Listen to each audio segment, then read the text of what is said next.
Marcus Whitfield's hands shake as he reads the DNA results. 8 years of raising his daughter. 8 years of destroying the woman he once loved with lies in court. And now the test proves what he feared most. Jordan isn't his biological child. The paternity test he used to win custody was wrong. Everything he did to Diana, every cruel word, every stolen moment between mother and daughter, was based on a lie. Before we dive in, comment where in the world you are watching from and don't forget to click subscribe. Marcus Whitfield's hands trembled as he held the envelope. 8 years. 8 years of lies, of carefully constructed walls, of a secret that had poisoned everything it touched. The DNA test results felt like they weighed 1,000 pounds, and in that sterile laboratory waiting room, surrounded by beige walls and the faint smell of antiseptic, he realized that some truths refused to stay buried forever. But to understand how he got here, sitting in this chair with his entire world about to explode, you have to go back. Back to when everything fell apart the first time. It was a Tuesday when Diana Chen walked into his life, though she didn't walk so much as command the space she entered.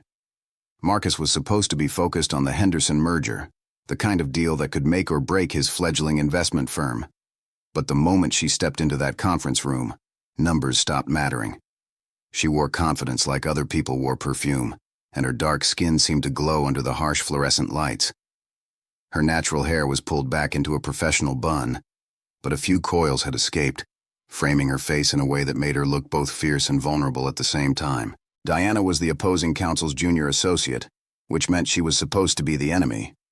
But when she started dissecting his proposed contract terms with a precision that bordered on surgical, Marcus found himself impressed rather than annoyed. She wasn't aggressive. She was brilliant. Every question she asked revealed another angle he hadn't considered. Every objection she raised came with 3 alternatives already prepared. After the meeting, he cornered her by the coffee station. Most people would have been intimidated. Marcus Whitfield, even then at 28, had a reputation. Money, power, the kind of sharp intelligence that cut through boardrooms like a blade. But Diana just raised an eyebrow and stirred her coffee with deliberate slowness. "You're going to tell me I'm good at my job," she said before he could speak. "Then you're going to ask me to dinner under the pretense of discussing the merger. Then somewhere between the appetizer and the main course, you're going to try to convince me to come work for you instead." Marcus laughed despite himself. "You've done your research." "I always do.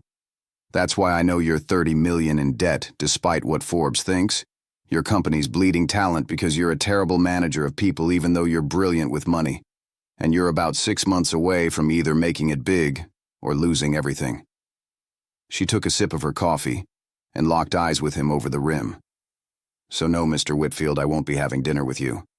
But I will give you some free advice. Stop treating people like chess pieces, and you might actually build something that lasts." She walked away, leaving him standing there with his prepared speech dying in his throat. Most people didn't talk to Marcus Whitfield that way. Most people didn't dare. That's probably why he couldn't stop thinking about her. The Henderson merger fell through 2 weeks later. Marcus wasn't surprised. What did surprise him was finding Diana Chen sitting in the lobby of his office building at 7 in the morning, 2 coffees in hand. "I heard about Henderson," she said, offering him one of the cups. "Figured you could use this." They talked for 3 hours. Not about business, though that came up. They talked about everything. Her childhood in Oakland, raised by a single mother who worked 3 jobs to put her through school. His complicated relationship with his father, the legendary Jonathan Whitfield, whose shadow Marcus had been trying to escape his entire life. They talked about ambition and fear, about the difference between wanting success and needing it, about what it meant to build something that mattered versus something that just made money. When the building started filling with employees, Diana stood to leave. "This doesn't mean I'm working for you," she said. "I know, and I'm still not having dinner with you. I know. But maybe coffee again sometime. If you promise to stop being such a corporate robot and act like an actual human being." Marcus smiled, a real smile that felt strange on his face. "I think I can manage that." Coffee became lunch, lunch became dinner, dinner became weekends. And somehow, without either of them quite planning it, Diana Chen became the most important person in Marcus Whitfield's life. She moved into his penthouse 6 months later, though she insisted on paying half the rent, even though they both knew his mortgage payment was more than she made in 3 months. Diana had pride that couldn't be bought or bargained with, and Marcus loved her for it. She challenged him, made him better. When he wanted to fire an underperforming analyst, she made him mentor the man instead. When he was tempted to take shortcuts on a deal, her disappointed look was enough to keep him honest. For the first time in his life, Marcus felt like he was building something real. Not just money or power, but an actual future with another human being.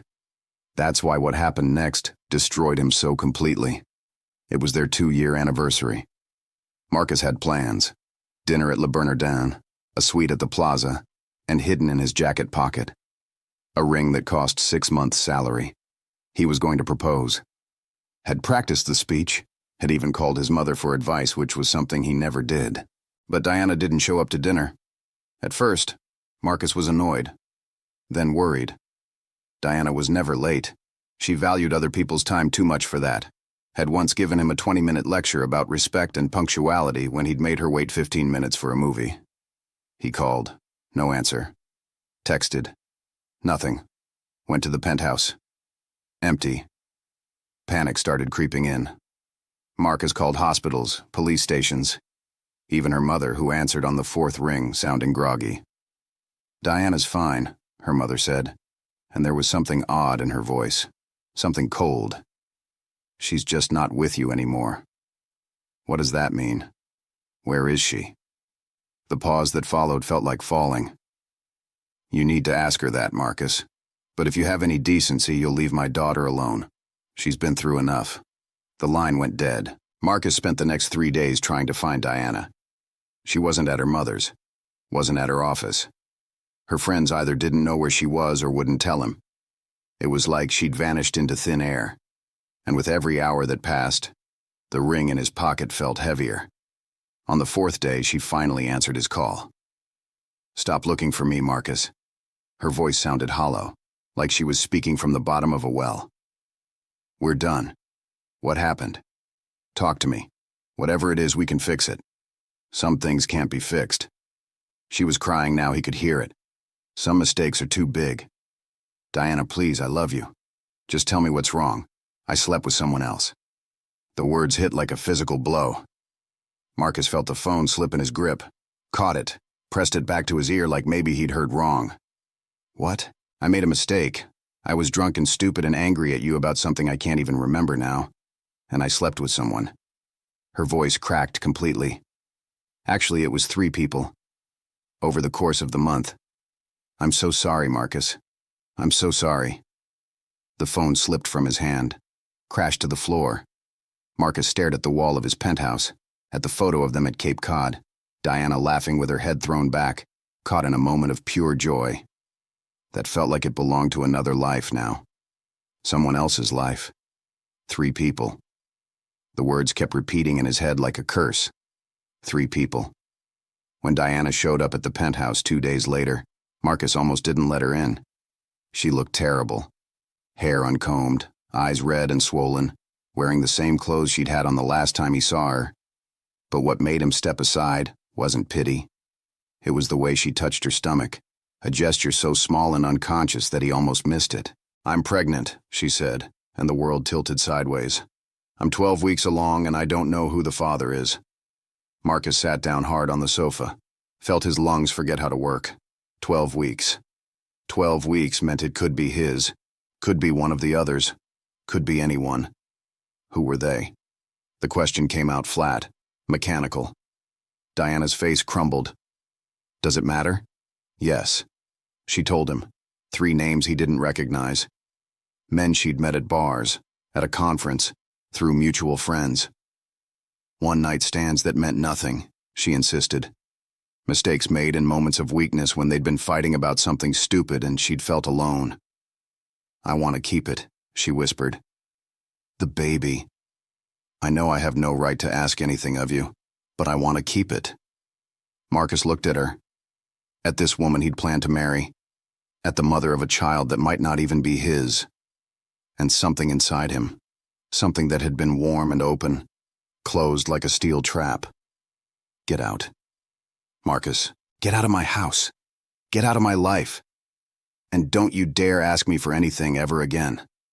She left, and Marcus sat in the dark penthouse, staring at nothing, wondering how you're supposed to breathe when your entire world has just collapsed. The next 6 months were a blur. Marcus threw himself into work with the kind of manic energy that worried even his most cutthroat colleagues. He closed 3 major deals, doubled his company's value, and started drinking more than was probably healthy. People whispered, wondered what had happened to the girlfriend who'd seemed to soften him. Marcus never explained, just worked harder, smiled less, and built walls so high that nobody could climb them. Diana tried to reach out, left voicemails, sent emails, even showed up at his office once. His assistant had her escorted out. Marcus didn't want to hear about morning sickness or doctor's appointments or baby names. Didn't want to know if the child looked like him or someone else. Didn't want any part of the mess she'd made of both their lives. But his mother, Elizabeth Whitfield, had other ideas. She showed up at his penthouse 6 months after Diana disappeared, let herself in with the key he'd forgotten she had, and found him working at midnight with a half-empty bottle of scotch on the desk. This needs to stop. Marcus didn't look up from his computer. I'm busy. You're destroying yourself. I'm building an empire. Elizabeth walked over and closed his laptop with a firm click. You're running away. And I didn't raise a coward. That got his attention.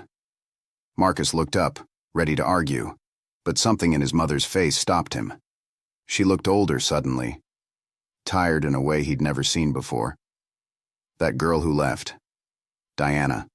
She had a baby 2 weeks ago. The room felt like it was tilting. Marcus gripped the arms of his chair. I don't want to know. It's a girl. 7 pounds, 4 ounces. Healthy. Beautiful, according to the photos. How do you even know this? His mother sighed. Because someone had to check. Someone had to make sure she was okay, since you apparently decided that part of your life never existed. She made her choice. And you made yours. Elizabeth leaned against the desk. But here's the thing, Marcus. That baby exists whether you acknowledge it or not. And if there's even a chance she's yours, you have a responsibility. I'm not raising someone else's kid. Then get a paternity test. Know for sure. But stop acting like a child throwing a tantrum because the world didn't go the way you wanted it to. The words stung because they were true. Marcus had been running, hiding, pretending that if he ignored the situation hard enough, it would somehow not be real. What if she's not mine? The question came out quieter than he intended. What if I go there and I see her, and she's not mine, and I have to know that Diana chose 3 strangers over me and a baby came from that? Elizabeth was quiet for a long moment. Then what if she is yours, and you missed the first weeks of her life because you were too proud to find out? Marcus had no answer for that. The next morning, he called Diana. She answered on the first ring, like she'd been waiting. I want a paternity test. Silence. Then, okay. They met at a neutral clinic. Diana looked exhausted, beautiful, and somehow more herself than Marcus remembered. Motherhood suited her in a way he didn't want to admit. She had the baby with her, wrapped in a yellow blanket because they didn't know the gender yet, she explained. Wanted it to be a surprise. Marcus forced himself not to look. Not yet. If he looked and felt something and then found out the baby wasn't his, he didn't know if he could survive it. The test was simple. A swab, some paperwork, a promise of results in 3 to 5 days. They stood outside the clinic afterward, the late spring sun warm on their faces, and for a moment neither of them moved. I'm sorry, Diana said quietly. For all of it. For hurting you. For destroying what we had. Marcus looked at her finally. At the woman he'd loved. At the stranger she'd become. Why did you do it? She shook her head slowly. I don't have a good answer. I was scared. Maybe. Of how much I loved you. Of how dependent I was becoming. Your world is so different from mine, Marcus. The money, the pressure, the expectations. I felt like I was drowning sometimes and you never even noticed. I would have listened if you'd talked to me. I know. That's what makes it worse. She adjusted the baby in her arms. I made the worst mistakes of my life because I was too proud to admit I was struggling. And now we're both paying for it. Marcus wanted to say something cutting, something that would hurt her the way she'd hurt him. But looking at her there, holding a baby that might be his, he just felt tired. "The results will be ready Friday," he said instead. "I'll call you." He walked away before she could respond, didn't let himself look back. The 3 days waiting for results were torture. Marcus tried to work but couldn't focus. Tried to exercise but his mind kept wandering. Tried to sleep but kept seeing that tiny face in the yellow blanket. Kept wondering if those were his eyes, his nose, his daughter. Because that was the thing that scared him most. Some part of him already felt connected to that baby. Already wanted her to be his. And if the test came back negative, it would be like losing her twice. Friday came. The clinic called at 2 p.m. Marcus was in the middle of a meeting but excused himself, locked himself in his office, and answered with a hand that wouldn't stop shaking. The results were conclusive. Based on the genetic markers analyzed, there was a 99.97% probability that Marcus Whitfield was the biological father. He should have felt relief, or joy, or something. Instead, he felt terror, because now there was no escape, no more pretending. That baby was his daughter, and he had absolutely no idea how to be a father. He called Diana, told her the results, heard her crying on the other end of the line, whether from relief or grief or something else, he couldn't tell. "What happens now?" she asked. Marcus looked around his empty office, at the success he'd built, at the empire that suddenly felt hollow. "I don't know, but I need time." "Time for what?" "To figure out how to do this, how to be a father to her without having to see you." The silence on the other end was devastating. "Marcus, she's 3 weeks old. She needs both of us. She needs a father who won't resent her every time he looks at her mother. And you think you can separate those things?" Diana's voice rose. "You think you can love her but hate me and that's somehow going to be healthy?" "I need time," he repeated, and hung up. What happened next, Marcus wasn't proud of. But pain makes people cruel, and he was drowning in it. He called his lawyer, drew up custody papers that were generous financially, but brutal emotionally. Full child support, a trust fund, health insurance, everything a child could need materially. But he wanted sole custody. Wanted Diana to have supervised visitation only. Wanted to take their daughter and raise her away from the woman who'd betrayed him. His lawyer, Charles Mendoza, a man who'd won cases that seemed unwinnable, looked at the papers and shook his head. "You're making a mistake. She cheated. With 3 men. While we were together. And she's also the baby's mother." Charles leaned back in his leather chair. "Marcus, I'm going to speak to you as a friend, not just your attorney. What you're proposing is cruel. That child needs her mother. She should have thought about that before she destroyed our family. You don't have a family yet. That's what you're trying to build. And you can't build it on revenge." But Marcus wasn't listening. He was too angry, too hurt, too determined to make Diana suffer the way he was suffering. The custody battle was ugly. Diana couldn't afford a lawyer like Charles, scraped together enough for a family law attorney who was competent, but outmatched. Marcus had resources, had investigators, had a team of people dedicated to digging up every mistake Diana had ever made. And then he went too far. In court, during the custody hearing, Marcus's team painted a picture of Diana that was technically true, but morally devastating. They talked about her infidelity, about the 3 men, about how she'd admitted she didn't know who the father was. They made her sound reckless, irresponsible, unfit. And then Marcus got on the stand and told the lie that would haunt him for the next 8 years. He said Diana had been sleeping with multiple men throughout their entire relationship. Said the 3 she'd admitted to were just the ones she'd been caught with. Said he'd done his own investigation and found evidence of at least 6 different men over the course of 2 years.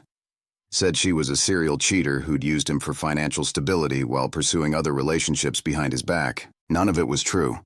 Marcus knew it was a lie even as the words left his mouth. Diana had made mistakes, terrible mistakes, but only during that one dark month when everything fell apart.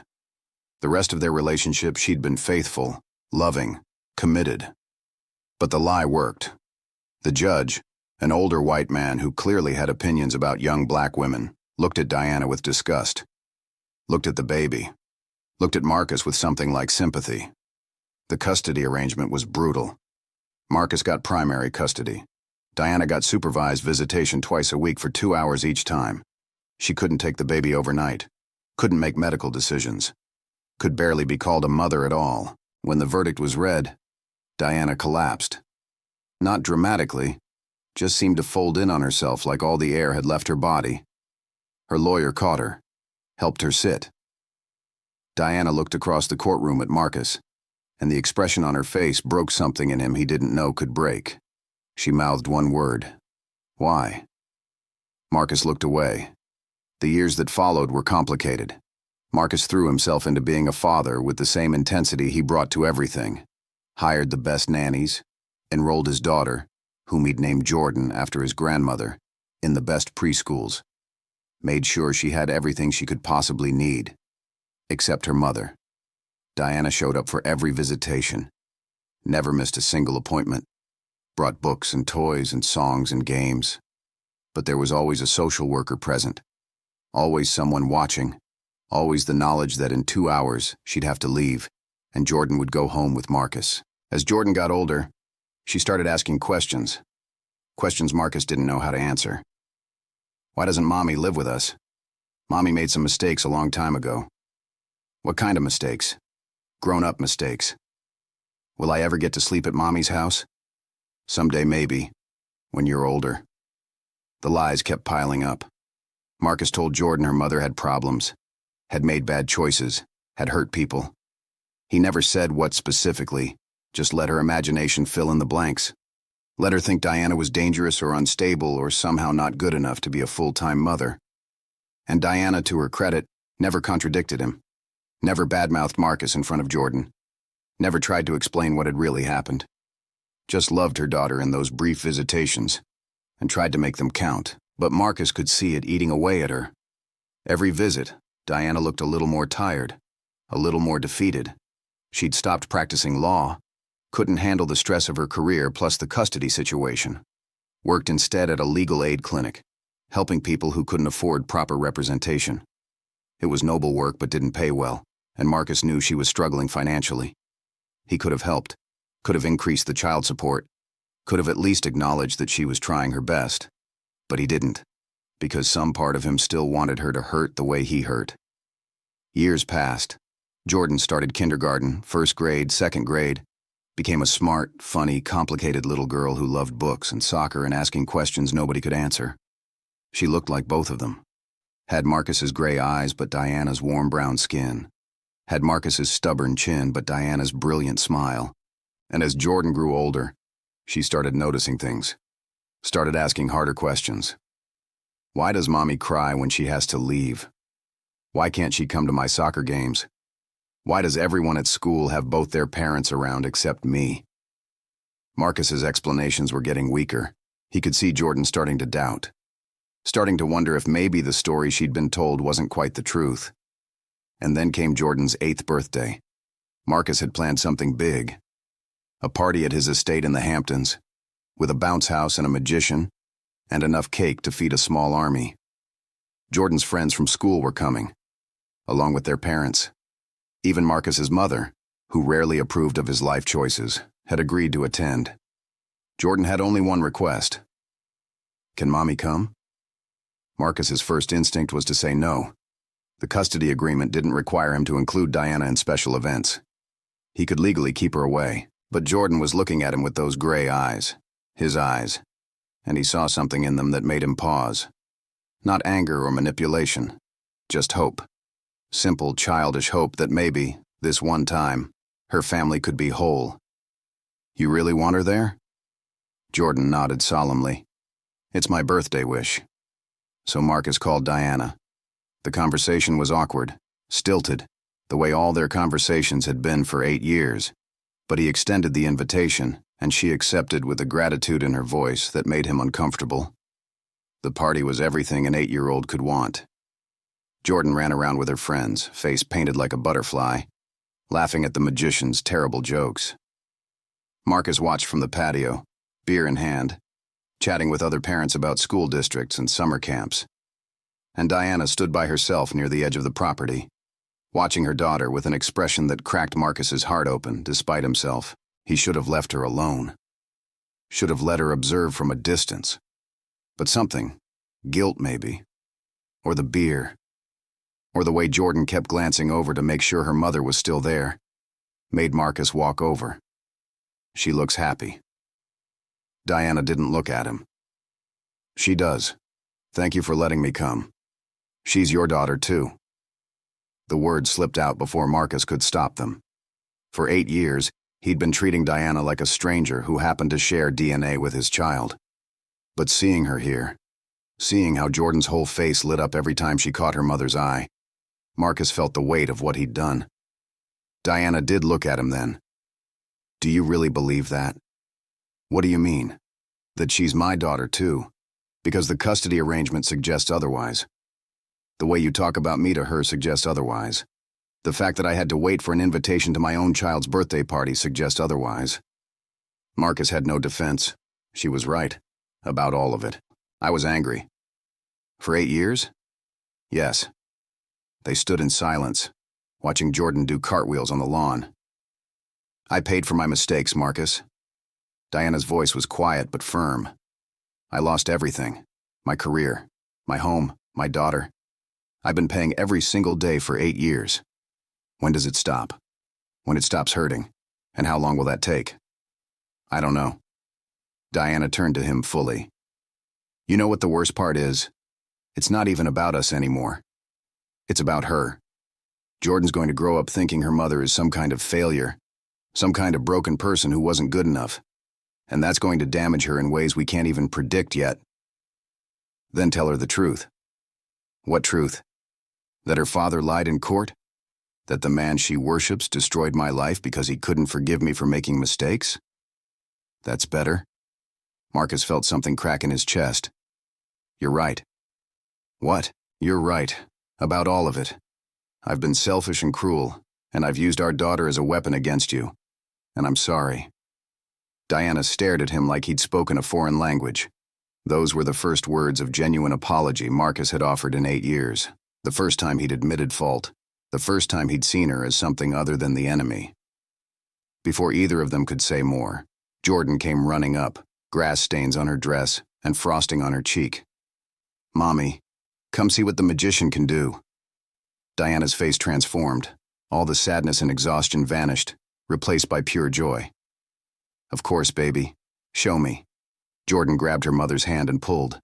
Diana glanced back at Marcus, a question in her eyes. Go, he said. I'll be here.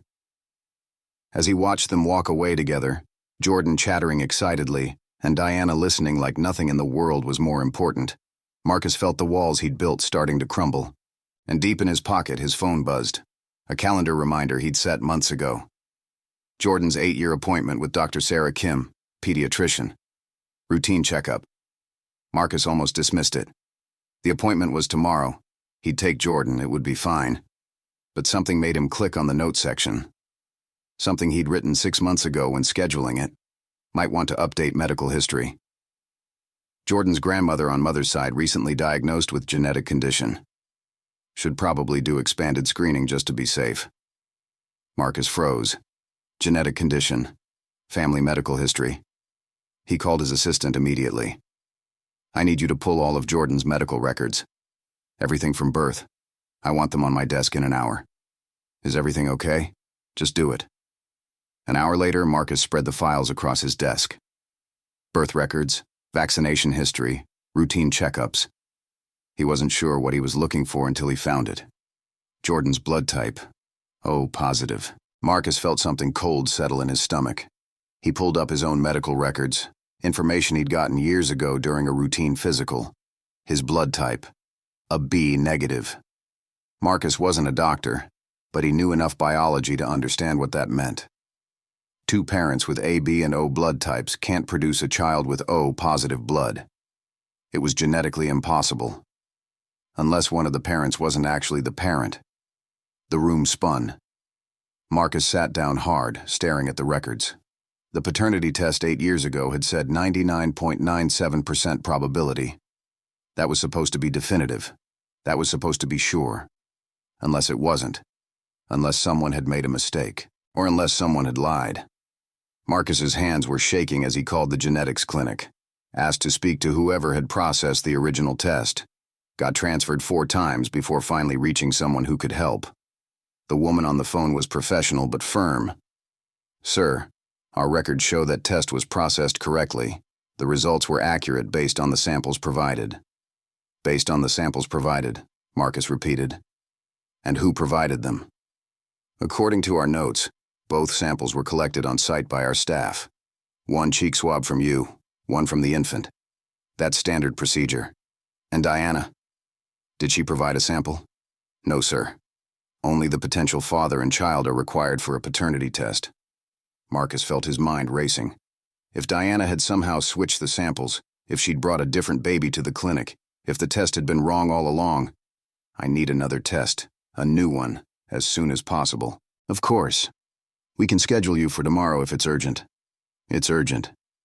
Marcus hung up and sat in his darkening office, watching the sun set over the city. 8 years. 8 years of raising a daughter who might not even be his. 8 years of punishing Diana for a lie he'd told in court. 8 years of missing the truth that was right in front of him. His phone rang. "Diana. Jordan wants to know if we can do this again sometime. The 3 of us together."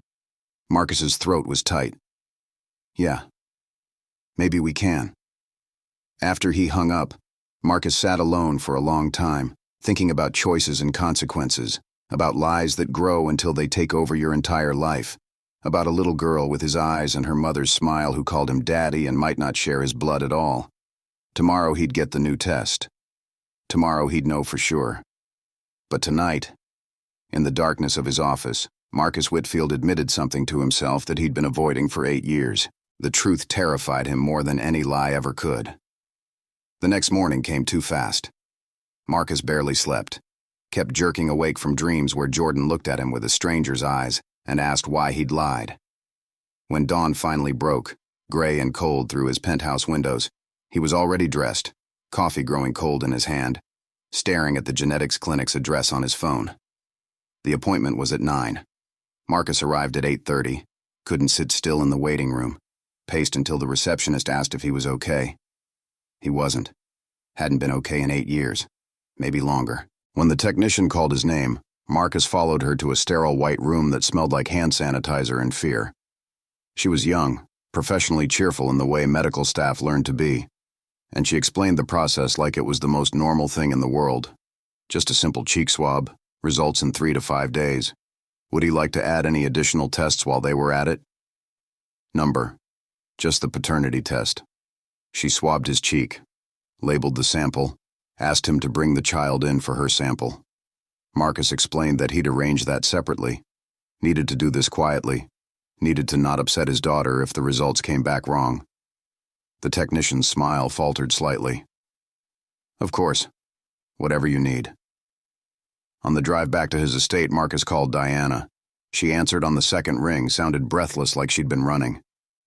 "Is Jordan okay?" "She's fine. I need to ask you something." Silence. Then, "Okay, the paternity test 8 years ago. Did anything unusual happen? Anything you remember that seemed off?" Diana was quiet for so long, Marcus checked to make sure the call hadn't dropped. "Why are you asking this now? Just answer the question."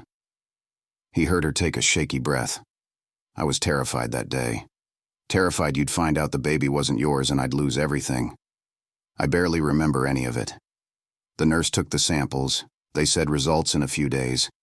And then you called with the news." "Why, Marcus? What's going on?" He couldn't tell her. Not yet. Not until he knew for sure. Nothing. Just making sure everything was documented correctly for Jordan's medical records. "You're lying. I can always tell when you're lying." Marcus pulled into his driveway. Killed the engine. "Diana, I'll call you later." He hung up before she could press further. Inside the house, his mother was waiting in the living room. Jordan asleep upstairs after the exhaustion of her birthday party. Elizabeth Whitfield sat in the leather armchair like a queen on a throne. And when Marcus walked in, she fixed him with a look that had made corporate executives weep. "We need to talk." "Not now, Mother." "Yes, now." She stood, walked to him, studied his face with the intensity of someone who'd spent 30 years reading people for a living before retiring. "What did you do?" "I don't know what you're talking about.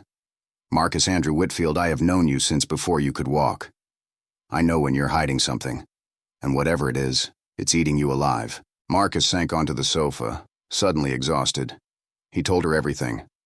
The blood types that didn't match, the new paternity test, the 8 years of lies he'd told in court and after. His mother listened without interrupting, her expression growing harder with each word. When he finished, Elizabeth was quiet for a long time. Then she said, in a voice colder than Marcus had ever heard from her, "You're a fool. I know." "No, I don't think you do." She leaned forward. "You took a woman who made mistakes and you destroyed her. You turned your pain into a weapon and you've been swinging it at her for 8 years. And now you're realizing that maybe, just maybe, you were wrong about everything. If Jordan's not mine, then what?" Elizabeth's voice rose. "Then you'll feel justified? Then you'll believe you were right to be cruel? Marcus, that child has called you daddy for 8 years. You've raised her, loved her, been her father in every way that matters. And if some test says you don't share DNA, does that erase any of it?" "No, but nothing." His mother stood, gathered her purse. "You need to decide what kind of man you want to be. The kind who lets biology determine love, or the kind who understands that family is what you build, not what you're born into." She left. Marcus sat alone in his living room, listening to Jordan's soft breathing from upstairs through the baby monitor he still kept on, unable to break the habit even though she was 8 and hardly a baby anymore. The waiting was torture. Marcus tried to work but couldn't focus, tried to exercise but his mind kept spinning, tried to be normal around Jordan but she noticed something was wrong, kept asking if he was sick, if he was sad, if she'd done something bad. "No, princess. You're perfect. You didn't do anything wrong. Then why do you look so worried? Just grown-up stuff. Nothing for you to worry about." But Jordan was her mother's daughter, brilliant and perceptive in ways that caught Marcus off guard. She studied him with those gray eyes, his eyes, except maybe they weren't his after all, and said something that stopped his heart. "Are you and Mommy going to get back together? What makes you ask that?" She shrugged, playing with the edge of her blanket. "You were nice to each other at my party." You smiled at her. "You never smile at Mommy anymore." Marcus sat on the edge of her bed, searching for words that wouldn't be lies. "Would you want that? For us to be together?" Jordan nodded seriously. "All my friends have both parents. Even the divorced ones share custody. But I only get to see Mommy for a few hours twice a week, and there's always someone watching us like we might do something bad. It's not fair. No, it's not. Do you still love her?" The question landed like a punch. Marcus looked at his daughter, at this bright, beautiful, complicated little person who'd been the center of his world for 8 years, and realized he didn't have an answer.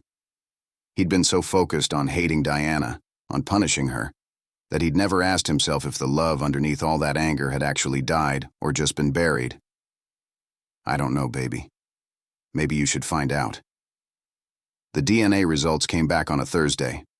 Marcus was in a meeting when his phone buzzed with the email notification. He excused himself, locked himself in his office, and opened the attachment with hands that wouldn't stop shaking. He read the report 3 times before the words made sense. Based on the genetic markers analyzed, Marcus Whitfield is excluded as the biological father of Jordan Whitfield. Probability of paternity, 0%. The office tilted. Marcus gripped the edge of his desk, felt his lunch threatening to come back up. Not his. Jordan wasn't his. 8 years of being a father to a child who wasn't biologically his. 8 years of destroying Diana over a situation that turned out exactly as she'd feared. Jordan wasn't his daughter, except she was. In every way that mattered, she was his daughter. He'd been there for her first steps, first words, first day of school. He'd held her through nightmares, celebrated her victories, dried her tears. He was the one she called when she was scared, the one she ran to when she was happy, the one she trusted more than anyone in the world. Biology didn't change that, but it changed everything else. Marcus called Charles Mendoza, his lawyer, the man who'd helped him win custody 8 years ago, who'd stood beside him in court while Marcus lied about Diana sleeping with 6 men instead of 3. Charles answered on the first ring. "I need to see you. Now. What's wrong? Just get to my office." Charles arrived an hour later, took one look at Marcus's face, and poured them both scotch even though it was 2 in the afternoon. Marcus handed him the DNA report, watched his lawyer's expression shift from confusion to shock to something that looked like pity.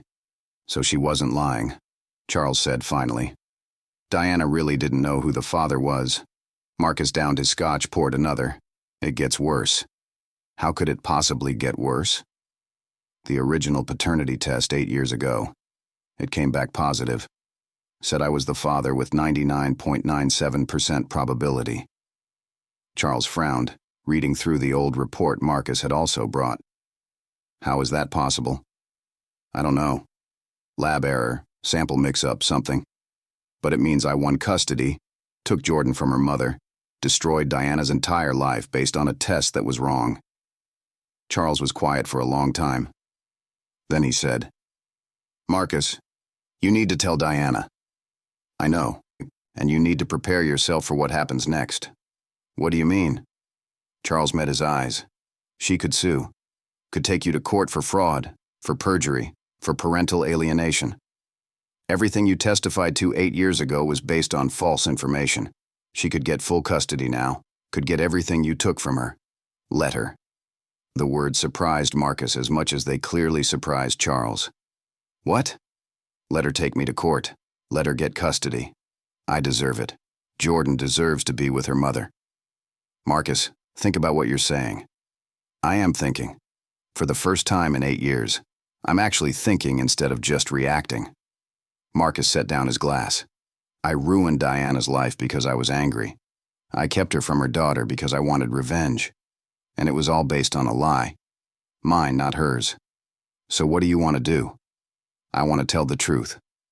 All of it." That night, Marcus called Diana, asked her to meet him tomorrow at a coffee shop, neutral territory, somewhere they could talk without Jordan around. Diana agreed, sounded wary, and Marcus couldn't blame her. Every time he'd wanted to talk over the past 8 years, it had ended with lawyers and court orders. He barely slept again. Kept rehearsing what he'd say, how he'd explain, but no words seemed adequate. How do you tell someone you destroyed their life over a mistake? How do you apologize for 8 years of cruelty? Diana was already there when Marcus arrived, sitting in a corner booth with a cup of tea she wasn't drinking. She looked up when he walked in, and Marcus saw the defensive walls go up in her eyes. Whatever he was about to say, she was bracing for impact. He sat down across from her, started to speak. Couldn't find the words. Diana waited, patient in the way she'd learned to be, and finally said, "You're scaring me, Marcus. Just tell me what's going on." So he did. He told her about discovering the blood type mismatch, about the new paternity test, about the results that proved Jordan wasn't biologically his. He told her about the old test that had said the opposite, about the mistake that had led to 8 years of hell for both of them. He told her everything, his voice breaking more than once, and Diana sat frozen, her tea growing cold between her hands. When he finished, the silence was deafening. Diana stared at him like she was seeing a stranger, and maybe she was. Maybe they'd both been strangers to each other for a long time. "Say something," Marcus pleaded. "Yell at me. Tell me you hate me." "Something." Diana's voice, when it came, was barely a whisper. "You're telling me that you took my daughter, that you destroyed my career and my reputation and my entire life, and it was all based on a test that was wrong?" "Yes. And you knew. You knew the whole time that what you said in court was a lie. About me sleeping with 6 men, about being a serial cheater. You knew that wasn't true." Marcus felt tears burning behind his eyes. Yes. Why? Diana's voice broke. Why would you do that to me? I know I hurt you. I know I made terrible mistakes. But why did you have to destroy me completely? Because I wanted you to hurt the way I was hurting. Because I was angry and petty and cruel. Because I loved you and you broke my heart and I wanted to break you back. Congratulations. Diana's laugh was bitter. You succeeded. She stood to leave. Marcus grabbed her hand, desperate. Diana, wait. Please. Why should I? Because I want to fix this. I want to make it right. You can't fix 8 years, Marcus. You can't give me back the time I lost with my daughter. You can't undo the lies or the pain or the nights I cried myself to sleep, wondering why I wasn't good enough to be Jordan's mother. You were always good enough. You are good enough. I was the one who wasn't good enough, who wasn't strong enough to forgive or big enough to see past my own hurt. Diana pulled her hand away. I need time. I need to think. I understand. She walked out, leaving Marcus alone with his cold coffee and the weight of his confession. He'd done what Charles said, told the truth. Now he had to live with whatever came next. What came next was a week of silence. Diana didn't call, didn't text, didn't show up for her scheduled visitations with Jordan. The social worker called Marcus, concerned, asking if everything was okay. Marcus made excuses, said Diana wasn't feeling well, but Jordan wasn't fooled. Where's Mommy? She's dealing with some stuff right now. Did I do something wrong? No, baby, never. This is grown-up stuff. But Jordan was too smart for that explanation. She pushed and prodded until Marcus finally said something that was closer to the truth. Mommy and I need to talk about some important things. It's complicated. Everything with you two is always complicated. She wasn't wrong. On the 8th day, Diana called. She wanted to meet again. Same place. This time she brought someone with her. A lawyer. Marcus felt his stomach drop. This is it. She's going to take me to court. Going to get full custody. Going to make me pay for everything I did. He deserved it. But the thought of losing Jordan completely, of going from full-time father to supervised visitation or worse, made him feel like he was drowning. Diana's lawyer was a woman in her 40s, sharp-eyed and professional. She introduced herself as Patricia Wong, family law specialist. They sat down, and Patricia pulled out a folder thick with documents. Mr. Whitfield, my client has asked me to draft a new custody arrangement. Marcus braced himself. Okay. Patricia slid papers across the table. Given the revelations about the original paternity test and the false testimony during the initial custody hearing, we would be well within our rights to seek full custody with minimal visitation for you. I understand. However, Diana hesitated, looking at Marcus with an expression he couldn't read. However, I'm not going to do that. What? Diana leaned forward. I spent 8 years watching my daughter grow up from a distance, missing bedtimes and soccer games and school plays, being a visitor in her life instead of a mother. And it was hell, Marcus. The worst thing I've ever experienced. I know. I'm sorry. And I could do that to you now. Could make you feel what I felt. Could take Jordan and let you see her twice a week for 2 hours with a social worker watching. She paused. But I'm not going to. Because that would hurt Jordan. And I'm done with adults using that little girl as a weapon against each other. Marcus felt tears spilling down his face. Diana, I don't deserve this. No, you don't. But Jordan deserves better than 2 parents at war. So here's what I'm proposing. She nodded to Patricia, who continued. 50-50 custody. Week on, week off. Joint decision-making on all major issues. Medical, educational, religious. No more supervised visitation. No more restrictions. We co-parent like adults. Marcus couldn't speak, could barely breathe. And in exchange, Patricia went on, you'll make a public statement. You'll admit that you lied in court 8 years ago, that Diana was not a serial cheater, that the allegations were false, that you were acting out of pain and anger. You'll clear her name completely. Yes, Marcus said immediately. Anything. I'll do anything.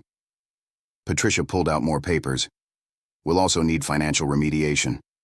Back payments for the legal fees Diana incurred defending herself.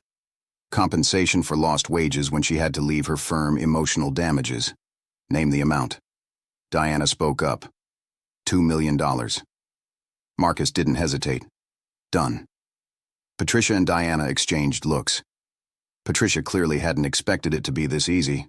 Most custody negotiations dragged on for months. But Marcus wasn't negotiating. He was trying to atone. There's one more thing, Diana said quietly.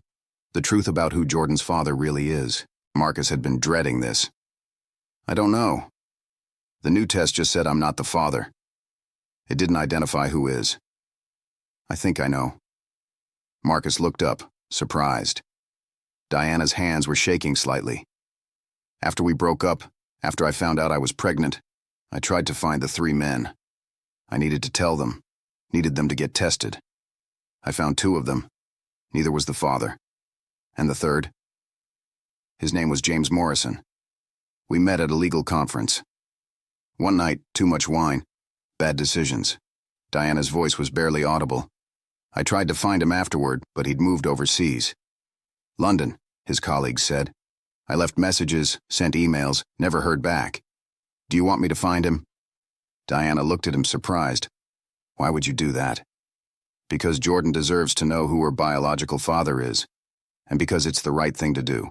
3 weeks later, Marcus's investigators located James Morrison.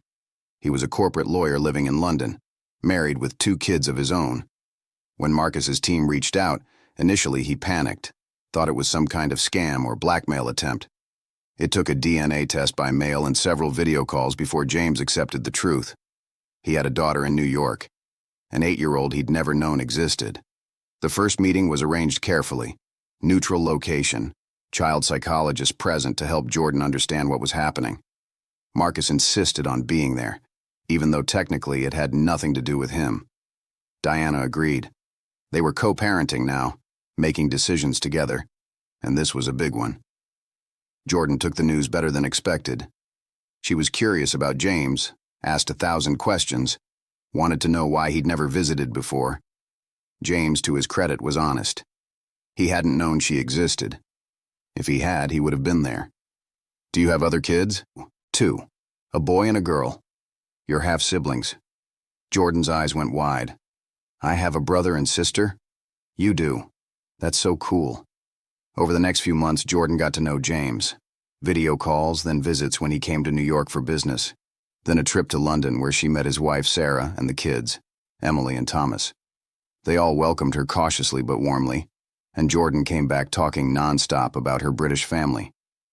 Marcus watched all of this happen, watched his daughter, not his daughter, build a relationship with her biological father, and felt a complex mix of emotions. Grief over losing the exclusive claim to fatherhood. Relief that Jordan was gaining rather than losing family.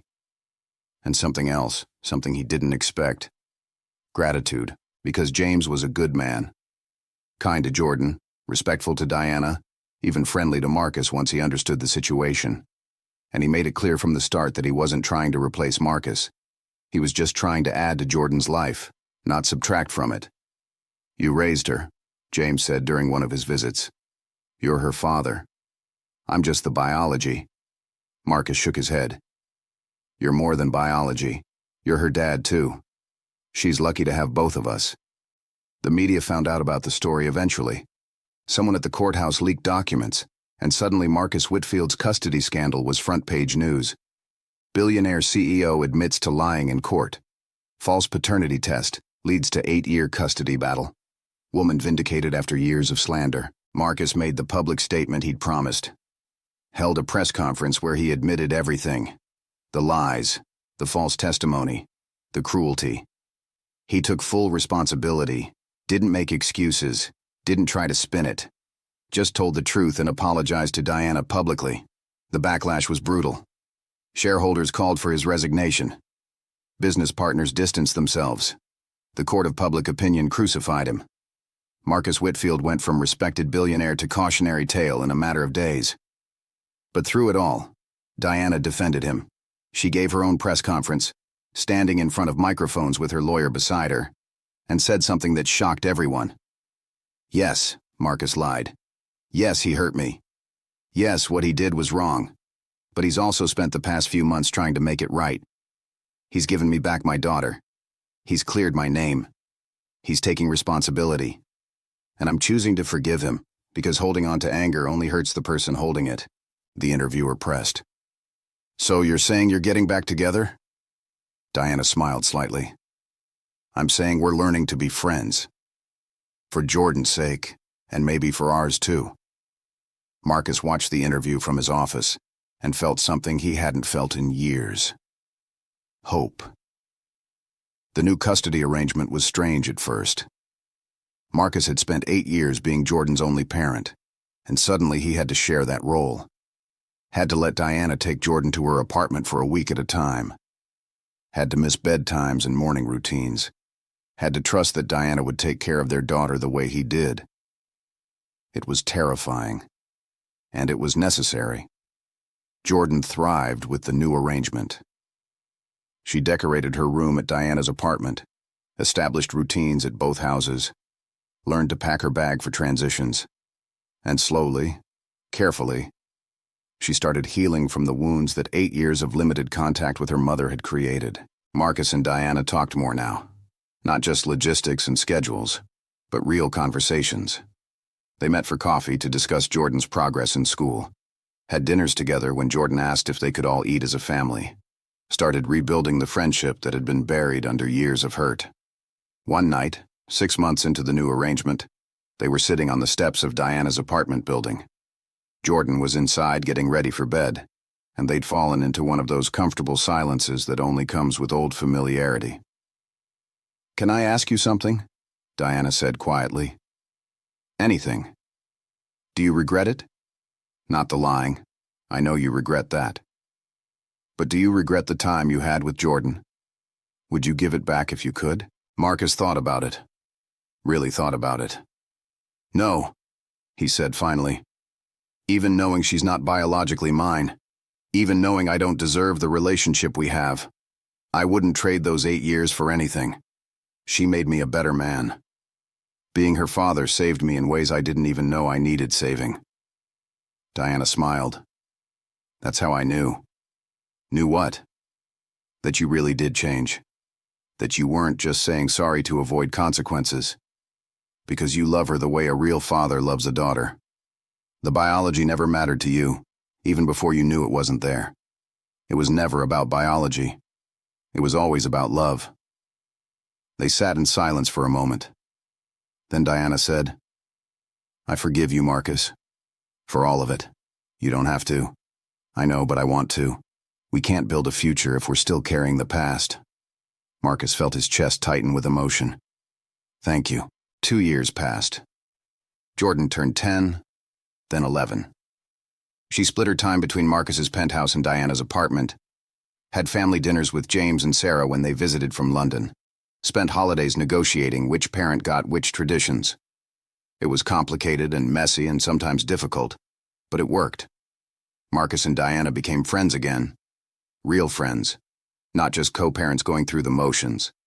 They talked about work, about their lives, about everything except the question that hung between them like smoke. What about us? It was Jordan who finally forced the issue. She was 11, wise beyond her years, and exhausted with watching her parents dance around each other. You two should just get married already, she announced one night over pizza, the three of them eating together like they did every Friday. Marcus choked on his drink. Diana nearly dropped her slice. What? You like each other. You laugh together. You're always texting. Mom smiles at her phone and it's always a message from you. Dad talks about Mom constantly when she's not around. Just admit you're in love and make it official. Marcus and Diana looked at each other. There was a long moment of silence. Then Marcus said, She has a point. She does, Diana agreed, a smile playing at her lips. So? So maybe we should talk about it. Not here, though. She glanced at Jordan, who was watching them with barely contained excitement.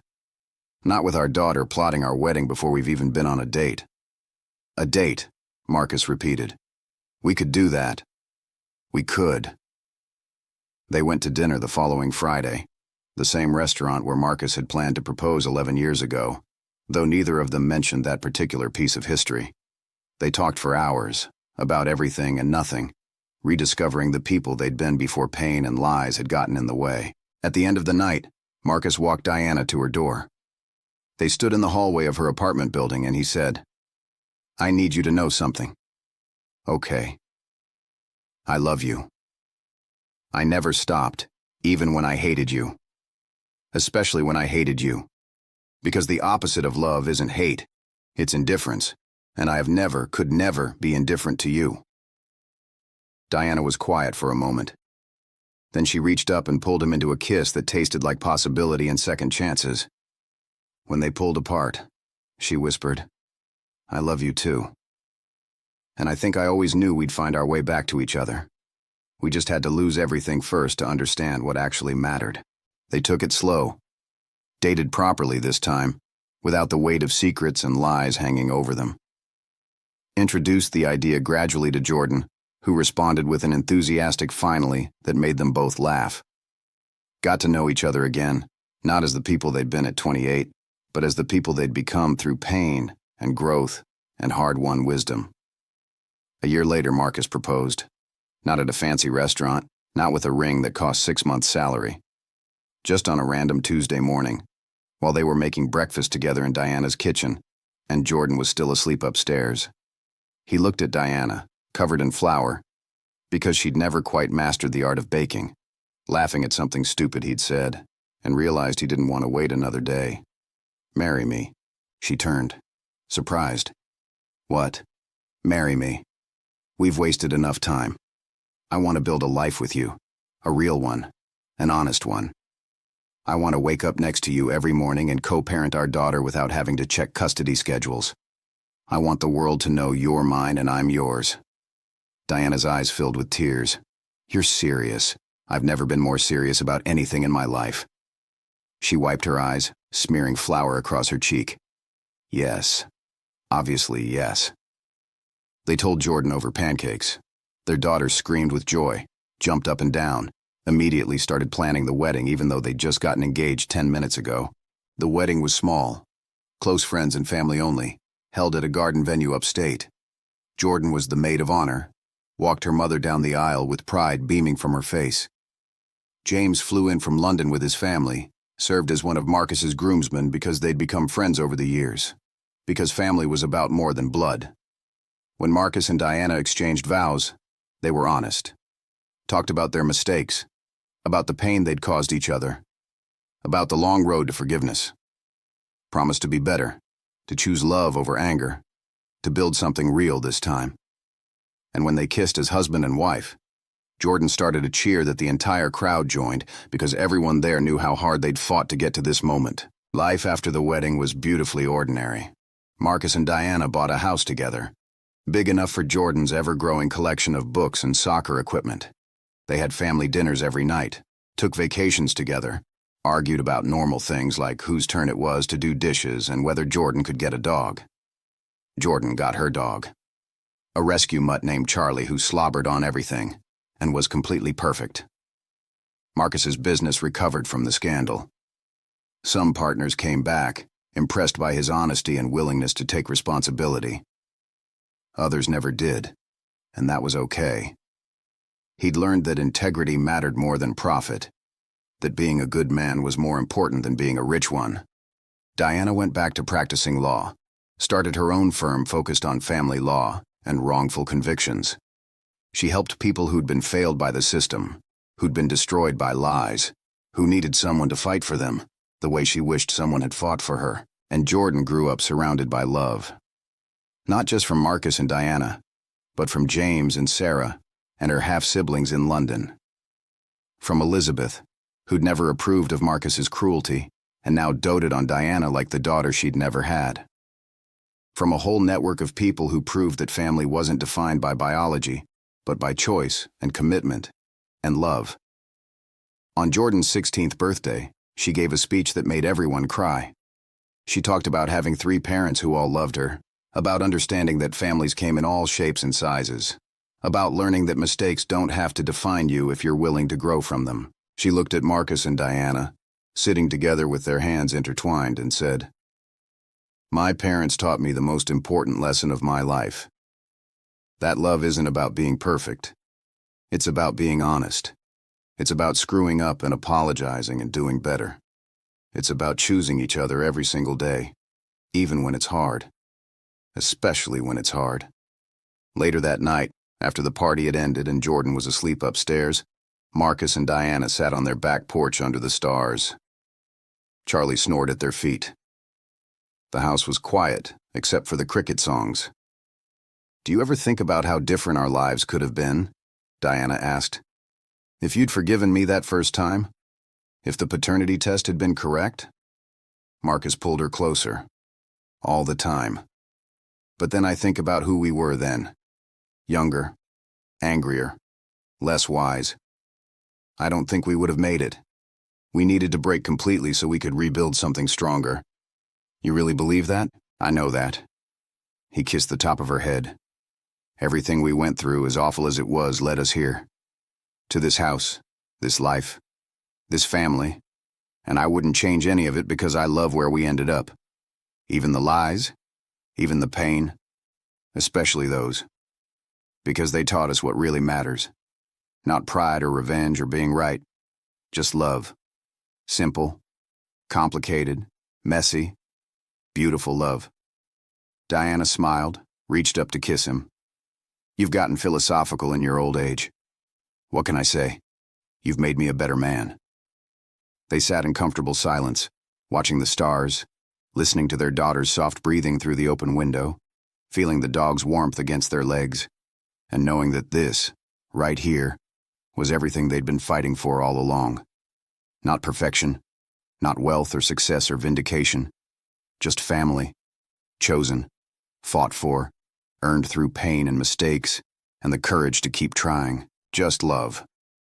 The real kind, that survives lies and anger and years of hurt, because underneath all of it, underneath every mistake and every scar, it was always there, waiting for them to be brave enough to reach for it again. And as the night deepened around them, Marcus and Diana sat together in their hard-won peace, grateful for second chances, for honest conversations, for a daughter who taught them both how to be better, for a love that refused to die, no matter how many times they tried to kill it. In the end, that's what saved them. Not biology, not money, not pride. Just love. Stubborn, persistent, transformative love. And it was more than enough.